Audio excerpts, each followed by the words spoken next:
السلام علیکم. یہ ہم سورہ نصر کی آخری آیت اس ویڈیو میں دیکھیں گے، اس کا ترجمہ کریں گے اور پریکٹس کریں گے کہ ہم کس طرح اس پہ غور کر سکتے ہیں.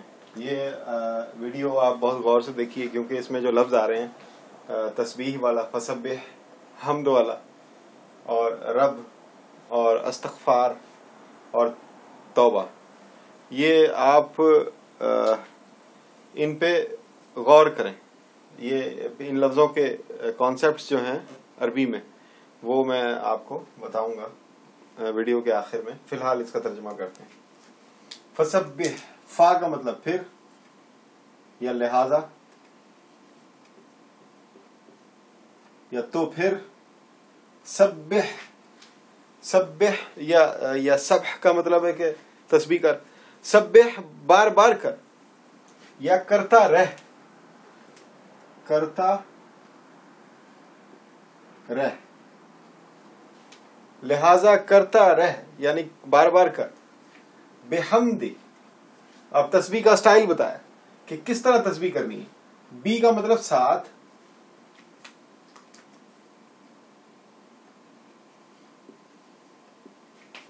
حمدی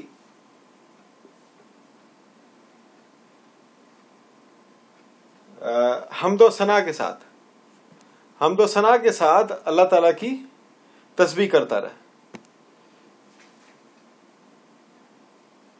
ساتھ حمد و ثنا، لہذا کرتا رہ تسبیح.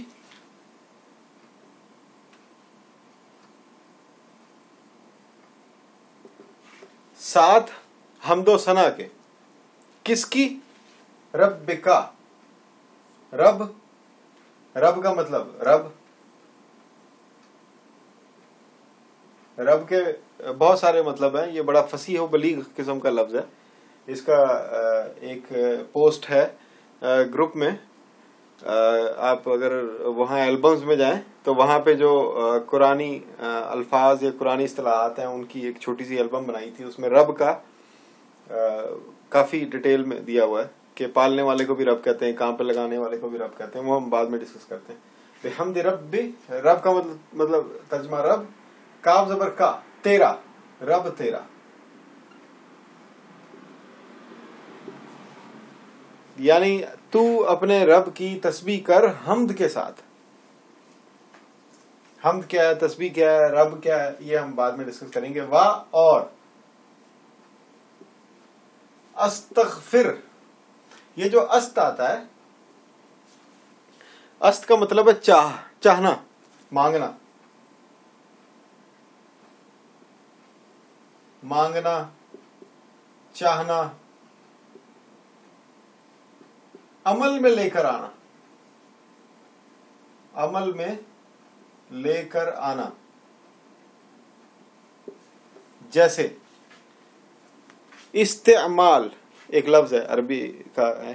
تو استعمال کیا ہے کہ ہم ایک چیز وہ کسی کام میں آ سکتی ہے تو کام میں لانے کے لیے اس کو ہم کہتے ہیں استعمال. تو اسی طرح استعمال کی طرح استغفر، استغفر تو چاہ یا مانگ یا اس کو عمل میں لے کے آ، یعنی اس کو پریکٹیکل کر. کیا کر؟ پریکٹیکل کر. مغفرت، غفر، مغفرت تو مانگ مغفرت، مانگ مغفرت، چاہ اللہ سے طلب کر مغفرت. ہو، اس کی یعنی اس اللہ کی، اللہ کی مغفرت طلب کر، اللہ سے اپنے لیے مغفرت طلب کر. نبی کریم صلی اللہ علیہ وسلم سے اللہ تعالیٰ فرما رہے ہیں انہو، انا کا مطلب بے شک.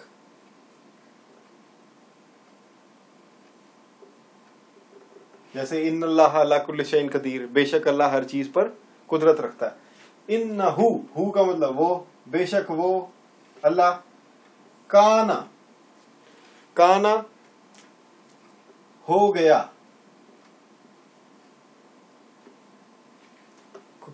اگر ایک ہو اور وہ ہو جائے تو کہتے ہیں کانا. جیسے کن ہے، کن کا مطلب کن ایک حکم ہے تو اسی کن کی ایک شکل ہے کانا. وہ ہو گیا، بے شک اللہ وہ ہو گیا،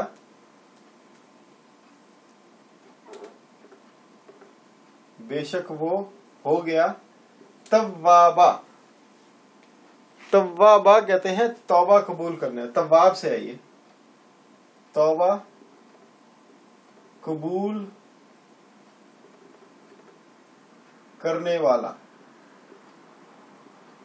جو توبہ کو قبول کر لے وہ تواب ہے.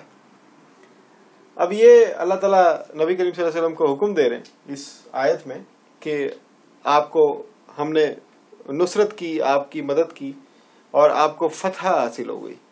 اب آپ کے لیے آپ کا مشن پائے تکمیل تک پہنچ گیا. اب جو آپ کے ماننے والے ہیں وہی اس مشن کو آگے بڑھائیں گے. اور اب آپ کے ذمہ یہ کام ہے کہ آپ تسبیح کریں اللہ کی، اور تسبیح کرنے کا جو سٹائل ہے وہ حمد والا ہو. اور حمد کس کی؟ رب کی. یعنی آپ تسبیح کریں رب کی حمد کرتے کرتے. جیسے کہتے ہیں کہ کتاب پڑھو، کتاب پڑھو کیسے پڑھو؟ اونچی آواز میں پڑھو. تو اسی طرح تسبیح کرو، لیکن کیسے کرو؟ رب کی حمد کے ساتھ کرو. وَاسْتَغْفِرْهُ، اور اللہ تعالیٰ سے استغفار مغفرت طلب کرو. إِنَّهُ كَانَ تَوَّابًا، بے شک اللہ تعالیٰ ہو گیا، جس نے اللہ تعالیٰ سے مغفرت مانگی اللہ تعالیٰ اس کی توبہ قبول کرنے والا ہو گیا. تو اب ہم اس کے جو کانسیپٹس ہیں ان پہ ہم تھوڑا غور کریں گے. عربی کا ایک لفظ ہے سباح، سین بے کے اوپر تشدید ہے اور ہے. سباح، اسی سباح سے سباحہ.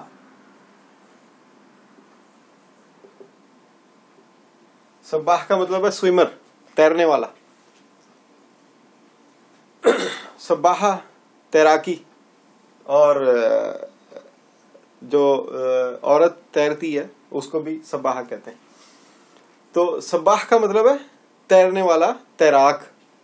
تو یہ سباح بھی سبح سے نکلا. اچھا، پھر اللہ تعالیٰ قرآن میں فرماتے ہیں کہ کلو فی فلکین یسبحون، کہ جتنے بھی یہ چاند سورج ستارے ہیں، سیارے ہیں، جتنے بھی کائنات میں جو ہیونلی باڈیز ہیں، بڑی بڑی جو گولے ہیں، سادہ لفظوں میں گولا ہی کہیں گے، تو یہ اپنے اپنے مدار میں تیر رہے ہیں. فی فلکین یسبحون، ان کے اپنے اپنے مدار ہیں. یسبحون، ان مداروں میں وہ تیر رہے ہیں، وہ تیرنے والا. اب یہ جو ہم تسبیح کرتے ہیں، یہ تیرنا جو ہے، اس میں تیرنے کا کیا عنصر شامل ہے؟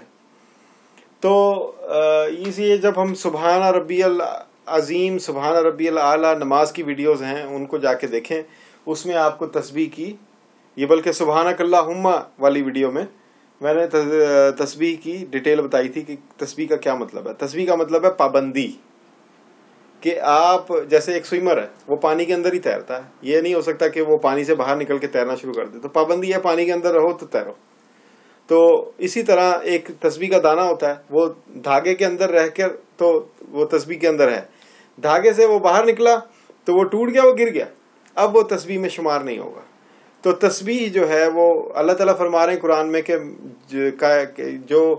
جو بھی مخلوق ہے وہ زمینوں اور آسمانوں میں، وہ سب اللہ کی تسبیح کرتی ہے. اب ہم دیکھتے ہیں کفار کو، وہ اللہ تعالیٰ کا باقاعدہ انکار کرتے ہیں، وہ کہتے ہیں کوئی خدا ہی نہیں.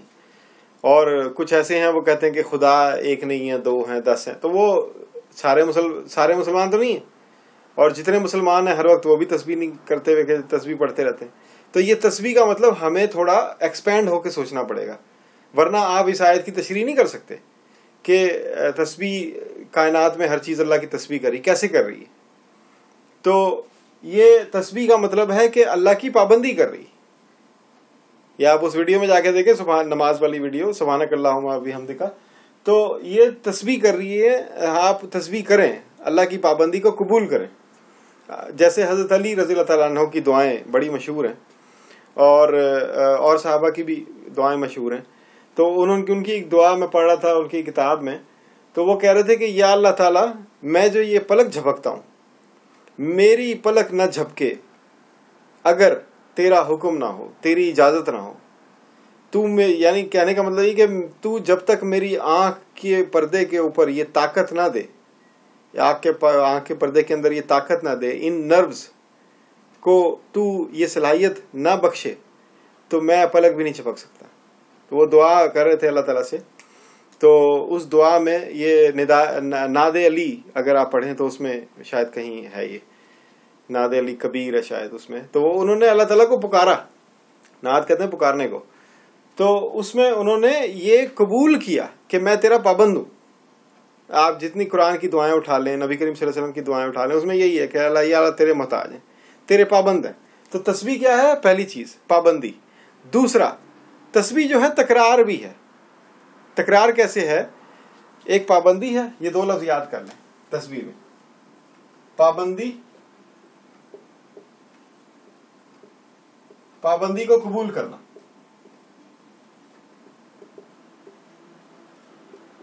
نمبر 2 تکرار. تکرار یعنی ریپیٹ کرنا. آپ یہ دیکھیں یہی ہم دو کام کرتے ہیں جب ہم تسبیح پڑھتے ہیں. وہ 100 دانوں کی تسبیح آپ اٹھا لیں تو آپ کہہ رہے ہیں یا اللہ یا اللہ یا اللہ، یا سبحان اللہ سبحان اللہ سبحان اللہ کہہ رہے ہیں، تو یا الحمدللہ الحمدللہ الحمدللہ کہہ رہے ہیں. تو آپ بیسیکلی تکرار کر رہے ہیں. تو تکرار ہے اور پابندی ہے. پابندی دانوں کی اور تکرار آپ کی. وہ دانے بھی تکرار کر رہے ہیں کیونکہ وہ بار بار ریپیٹ ہو رہے ہیں. تو تسبیح جو ہے وہ پوری سب مخلوق تسبیح کر رہی ہے. کیا کر رہی؟ کیونکہ وہ پابند ہے. مطلب پرندہ کبھی ایسے نہیں ہو سکتا کہ وہ کہے کہ جی مچھلی کی طرح میں پانی کے اندر رہنا شروع کر دوں. جو مچھلی ہے وہ کبھی یہ فیصلہ نہیں کر سکتی کہ میں پرندوں کی طرح اڑنا شروع کر دوں، کبھی پانی کے اندر جاؤں ہی نہ. زیادہ سے زیادہ وہ جم مارے گی، پانی کے اوپر جائے گی، پھر واپس اس نے پانی میں ہی آنا ہے. مجبوری، پابندی. اور تکرار کے ایک روٹین لائف ہے. روز اٹھتے ہیں، روز کھاتے ہیں، روز پیتے ہیں، روز سوتے ہیں، روز جاگتے ہیں. تو ہم ایک اللہ تعالیٰ نے کے سسٹم نے ہمیں جکڑا ہوا ہے. ہم اس سسٹم سے باہر نہیں نکل سکتے. اللہ تعالیٰ کی قدرت نے ہمیں اپنے شکنجے میں رکھا ہوا. تو ہم اس بات کو قبول کر رہے ہیں، تو ہم تسبیح کر رہے ہیں. تو ہم چاہیں اپنی خوشی سے قبول کریں، سوچ سمجھ کے قبول کریں، یا مجبوری میں یا لا علمی میں قبول کریں، ہر مخلوق اللہ کی تسبیح کر رہی ہے کیونکہ وہ اللہ کی پابند بھی ہے اور اللہ کے بنائے ہوئے سسٹم میں وہ تکرار بھی کر رہی ہے. تو تسبیح آپ بھی کیجئے، لیکن آپ کی تسبیح میں کیا ہونا چاہیے؟ حمد ہونی چاہیے. حمد و ثنا ہونی چاہیے. حمد و ثنا، حمد کہتے ہیں کسی کی بڑائی بیان کرنا. پریز انگلش کا لفظ ہے پریز. یہ جو اسماء الحسنہ ہے کہ یا رحمان، یا رحیم، یا اللہ، یا غنی، یا رزاق، یہ کیا ہے؟ یہ اصل میں حمد ہے کہ ہم نے اللہ تعالیٰ کو پہچاننے کی کوشش کی تو ہمیں پتہ چلا کہ اللہ تعالیٰ ہمیں پال بھی رہا ہے، اللہ تعالیٰ ہمیں پیدا بھی کر رہا ہے، اللہ تعالیٰ ہمیں مار بھی رہا ہے، اللہ تعالیٰ ہمیں زندگی بھی دے رہا ہے، اللہ تعالیٰ ہمیں شفا بھی دے رہا ہے، الشافی. تو یہ اللہ تعالیٰ ہمیں کانوں میں سننے کی صلاحیت بھی دے رہا ہے، تو السمیع. اللہ ہمیں دیکھنے کی صلاحیت دے رہا ہے، البصیر. اور اللہ ہمیں دیکھ بھی رہا ہے، اللہ ہمیں سن بھی رہا ہے. تو یہ ہم نے، یہ حمد ہے ساری. تو جتنے اسماء الحسنہ ہیں وہ حمد ہے. تو آپ نبی کریم صلی اللہ علیہ وسلم کو اللہ تعالیٰ فرما رہے ہیں کہ آپ اللہ کی تسبیح کریں، یعنی بار بار پکاریں اور حمد کے ساتھ پکاریں، اچھے اچھے طریقوں سے پکاریں اپنے رب کو. رب کا مطلب ہے کہ آپ غور کریں کہ یہ ساری زندگی رب کے اندر بند ہے. کیسے؟ یہ آپ کو اگر آپ اپنی زندگی پہ غور کریں گے تو آپ کو پتہ چلے گا کہ رب کا مطلب پالنے والا.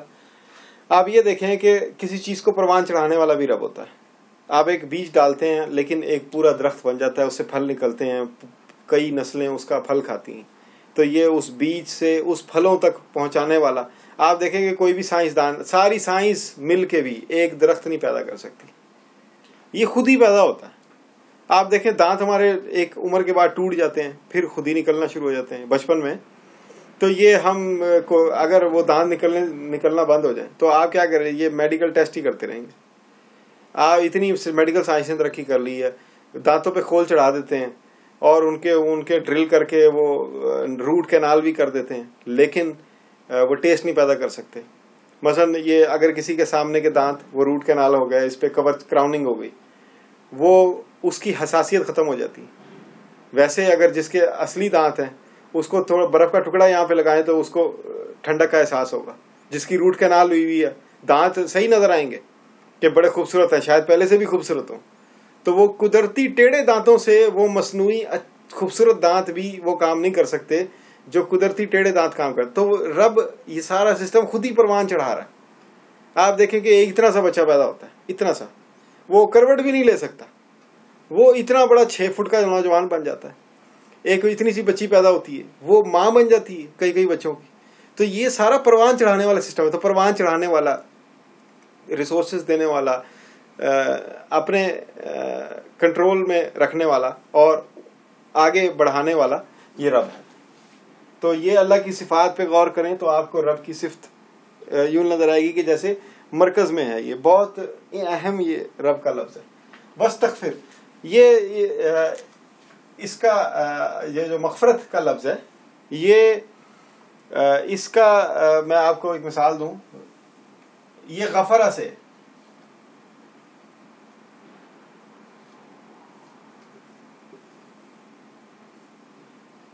یہ اردو عربی میں ایک لفظ آتا ہے غفرہ, غین کے اوپر پیش, غفرہ. غفرہ جو ہے اس کا مطلب یہ ہے کہ جیسے میں نے چادر لی ہوئی ہے, تو ایک کوئی آتا ہے, اس کو ٹھنڈ لگ رہی ہے, تو میں اسے کہوں بھائی بیٹا ادھر آ جاؤ, اور اس کو اپنی چادر میں یوں میں ڈھانک لوں, تو وہ جو اس کی ٹھنڈ ہے وہ دور ہو جائے گی. اچھا, اب ایک بندہ ہے وہ ہے مسکین ہے, اس کو اپنی جان کا خطرہ ہے, یا اس نے کوئی غلط کام کر لیا. جیسے آپ اسکول میں, جیسے آپ گھر میں کوئی بچہ ہے, اس سے چینی کا ڈبہ ٹوٹ گیا, اب اس کو پتا ہے کہ اماں نے مارنا ہے, تو وہ کیا کرے گا, وہ بھاگ کے ابا کے پاس چلا جائے گا, وہ کہے گا ابو جی بچا لو. تو وہ اس کا باپ کہے گا اچھا چلو ٹھیک ہے. تو وہ جو ماں غصے میں تھی, وہ ماں سے باپ نے بچا لیا. اچھا, جب باپ غصے میں ہوتا ہے تو بھاگ کے کدھر جاتا ہے, ماں کے پاس. تو یہ ماں اس کو اپنے کنٹرول, اس کو ڈھانک لیتی ہے, اس کو بچا لیتی ہے. تو مغفرت جو ہے, اب ہم جب کوئی گناہ, مغفرت کب مانگتے ہیں, ہم جب کوئی گناہ کرتے ہیں, تو گناہ کرنے کے بعد ہمیں ایک پروٹیکشن کی ضرورت ہوتی ہے. تو وہ پروٹیکشن ہمیں کون دیتا ہے, اللہ دیتا ہے. تو ہم جب مغفرت مانگتے ہیں تو وہ ہم بیسیکلی اللہ کی پروٹیکشن مانگ رہے ہوتے ہیں. وہ کس چیز سے پروٹیکشن مانگ رہے ہوتے ہیں, اپنے عمل کے برے نتیجے سے, کہ اللہ تعالیٰ میں نے جھوٹ بول دیا. اب جھوٹ کی سزا تو تکلیف ہے, وہ جو آپ نے رکھی ہوئی آخرت میں اور دنیا میں بھی ہے. تو اس برے نتیجے سے میں آپ کی پناہ میں آنا چاہتا ہوں, آپ مجھے ڈھانک لیں. تو ڈھانکنا, یہ غفرہ کہتے ہیں. یہ جو کور ہوتا ہے, ڈھانکنے والا کور, ڈھانکنے والا غلاف, یہ جو گاڑیوں پہ چڑھاتے ہیں آپ, غفرہ یہ گاڑیوں پہ چڑھاتے ہیں, یہ جب گرمی اور دھوپ سے بچانے کے لیے وہ کور چڑھا دیتے ہیں پارکنگ میں, تو اس کو بھی غفرہ کہتے ہیں. تو وہ اللہ تعالیٰ سے مغفرت مانگنا, یعنی کہ اپنے گناہوں کے برے نتیجے سے اللہ کی مغفرت مانگنا, اپنی کمزوری کی وجہ سے کہ میں کمزور ہوں, آپ مجھے ڈھانک لیں, تو وہ بھی اللہ سے مغفرت مانگنا. اچھا, ایک چیز ہے کہ نبی کریم صلی اللہ علیہ وسلم کو اللہ تعالیٰ نے کیوں فرمایا, آپ تو معصوم تھے. تو اس میں جو مفسرین ہیں انہوں نے اس کی یہ ڈیٹیل بتائی ہے کہ آپ جب بندہ مغفرت مانگتا ہے تو اللہ کی قربت کا ایک درجہ اس کا طے ہو جاتا ہے. یعنی اگر وہ, مثال کے طور پہ, اگر وہ 70 قدم اللہ سے دور تھا تو استغفر اللہ کہنے سے اب وہ 69 قدم دور رہ گیا, پھر استغفر اللہ کہنے سے وہ 68 قدم دور رہ گیا, یعنی کہ وہ اللہ کے نزدیک چلا جاتا ہے, ایک قربت کا ایک فاصلہ طے ہو جاتا ہے. تو مغفرت صرف گناہ نہیں ہے, گناہ سے مغفرت نہیں ہے. مغفرت یہ ہے کہ آپ مجھے ڈھانک لیں, مجھے قریب کر لیں, مغفرت یہ بھی ہے. تو آپ کو اپنے گناہ یاد رہیں یا نہ یاد رہیں, آپ مغفرت ضرور مانگیں, کیونکہ اللہ تعالیٰ نے نبی کریم صلی اللہ علیہ وسلم کو کہا کہ آپ مغفرت مانگیں. تو یہ ہم سب کے لیے بھی, ہم تو گناہ گار لوگ ہیں, ہمارے لیے بھی یہ ایک سبق ہے اس میں کہ مغفرت مانگیں, چاہے آپ کو اپنے گناہ یاد ہوں یا نہ یاد ہوں. چاہے آپ یہی سمجھے کہ میں نے ابھی تک, میرا گناہ ایسا تو ہے نہیں, بڑا چھوٹا کچھ نہیں ہے. اللہ نے حضور کو فرمایا کہ آپ مغفرت مانگیں, تو ہم کیا چیز. تو آپ ہر حال میں, ہر حالت میں اللہ سے مغفرت مانگیں. یہ ایک سبق بھی ہے اس آیت میں. انہو کان توابا, توبہ کہتے ہیں, یہ تواب اس صفت, اللہ کی ایک صفت ہے جو دھو دینے والے کو بھی تواب کہتے ہیں. تو تواب جو ہے وہ دھو دیتا ہے, اصلی حالت میں لوٹا دیتا ہے. جیسے اگر بچہ گندا ہو گیا تو اس کو دھو دیا تو وہ تواب ہو گیا, وہ تواب کر دیا اسے. تو توبہ, اللہ تعالیٰ, توبہ کیا ہوتا ہے, پلٹنا. تو پلٹا, جب ہم اپنی کمزوری کا اقرار کر کے اللہ کی طرف پلٹتے ہیں تو اللہ تعالیٰ ہمیں قبول کرتا ہے, ہمیں ہمیں بہتر حالت میں لوٹا دیتا ہے. تو یہ توابہ ہے، انہو کان توابہ. اور جب بھی ہم مغفرت مانگیں گے اللہ تعالیٰ تواب ہو جائے گا. تو یہ اس آیت میں ہمارے لیے بھی بہت سارے پوائنٹس ملتے ہیں ہمیں سوچنے کے لیے. اور کہ ایک تو اللہ کی تسبیح کرنی اور حمد کے ساتھ کرنی، اچھے طریقے سے کرنی ہے. جیسے آپ کو مثال دی حضرت علی والی، انہوں نے جو دعا مانگی، اور کئی انبیاء کی دعائیں ہیں، کئی صحابہ کی دعائیں ہیں. تو آپ غور کریں گے تو خود آپ کے اندر سے ایسی دعائیں نکلیں گی. اور استغفار کہ جب اللہ تعالیٰ نبی کریم صلی اللہ علیہ وسلم کو کہہ رہے ہیں کہ آپ استغفار مانگے، تو ہم تو بہت ہی گناہ گار لوگ ہیں، ہمیں تو ہر وقت ہی مانگنی چاہیے. لیکن اس کا مطلب یہ بھی نہیں کہ ہر وقت استغفار ہی مانگتے رہیں. درود شریف بڑی اچھی چیز ہے. اللہ تعالیٰ کی حمد و ثنا، سبحان اللہ، الحمدللہ، اور بہت سی دعائیں. قرآن کا پڑھنا خود ایک دعا ہے، ایک تسبیح ہے اور حمد ہے اللہ تعالیٰ کی. تو لیکن استغفار ضرور کریں، استغفار ضرور کریں. اور اپنے لیے بھی، اپنے والدین کے لیے بھی، اپنے گھر والوں کے لیے بھی، اپنے جن سے آپ پیار کرتے ہیں ان کے لیے بھی مغفرت مانگیں. یہ دیکھیں، یہ بھی ایک سنت ہے. نبی کریم صلی اللہ علیہ وسلم کا کوئی گناہ نہیں، ان کے اوپر کوئی پکڑ نہیں، لیکن قیامت والے دن نبی کریم صلی اللہ علیہ وسلم ہماری طرف سے دعا اللہ کے آگے معافی مانگیں گے. تو یہ جب اگر آپ دوسروں کے، اپنے لیے سب سے پہلے تو اپنے لیے مانگیں. اللہ تعالیٰ کو یہی پسند نہیں کہ خود کو بھول جائیں، دوسروں کے لیے معافیاں مانگ رہے ہیں. تو سب سے پہلے اپنے لیے معافی مانگیں اور پھر دوسروں کے لیے بھی معافی مانگیں، کیونکہ یہ بھی ایک سنت ہے. قیامت والے دن نبی کریم صلی اللہ علیہ وسلم ہمارے حق میں معافی مانگیں گے. تو کسی کے حق میں اللہ سے معافی مانگنا یہ بھی ایک سنت ہے. تو اپنے لیے بھی اللہ سے استغفار کریں، دوسروں کے لیے بھی کریں. سب سے زیادہ حق ہمارے والدین کا ہوتا ہے ہمارے اوپر، تو ان کے لیے کریں. پھر بیوی بچوں کے لیے کریں، شوہر کے لیے کریں، بہن بھائیوں کے لیے کریں، ان کے اہل خانہ کے لیے کریں، جن سے آپ پیار کرتے ہیں، بلکہ سارے مسلمانوں کے لیے کریں. اللہ تعالیٰ معاف کرنے والا ہے. یہ کہیں نہ کہیں درج ہوتا ہے. یہ نہیں کہ دوزخ ٹھنڈی ہو جائے گی، سب ختم ہو جائے گا، کوئی حساب کتاب نہیں ہوگا، جی سب کی معافی ہوگی. کیوں جی؟ سارے معافی مانگ رہے تھے. پکڑ تو ہوگی، لیکن یہ ہے کہ اللہ تعالیٰ اس پکڑ کو کم کر دے گا. یا ہو سکتا ہے کئی جہاں 10 لوگ معاف ہونے تھے وہاں 100 لوگ معاف ہو جائیں. اور آپ، یہ بھی تو ایک سنت ہے کہ آپ ایک سنت پہ عمل کر رہے ہیں کہ آپ اپنے لیے اور دوسروں کے لیے مغفرت مانگ رہے ہیں. تو ٹھیک ہے، یہاں پہ یہ صورت ختم ہوتی ہے. انشاءاللہ اللہ نے توفیق دی تو کوئی اور صورت اس کے بعد اگلی ویڈیوز میں ہم ان کو دیکھیں گے. اور ہمارا مقصد یہ ہوتا ہے کہ ہم ترجمہ کرنا سیکھیں اور الفاظ کے جو کانسیپٹ ہیں ان کو سمجھیں اور اس پہ بیسیکلی غور کریں. غور کریں گے ہمارے ذہن میں گہرائی پیدا ہوگی. گہرائی پیدا ہوگی تو عمل کی جو وہ ہے، ہماری جو عمل کرنے کی صلاحیت اور عمل کرنے کا جو رجحان ہے وہ بھی بڑھے گا. تو اللہ تعالیٰ مجھے بھی اور آپ سب کو بھی توفیق دے. انشاءاللہ دعا کیجئے کہ یہ سلسلہ، اس میں برکت ہو. میرے دماغ میں ایسے پوائنٹس آئیں کہ میں ان کو بیان کروں، اور آپ کے بھی دماغ میں ایسے پوائنٹس آئیں کہ جو آپ کو پریکٹیکل میں مدد کریں. بہت شکریہ جی. السلام علیکم.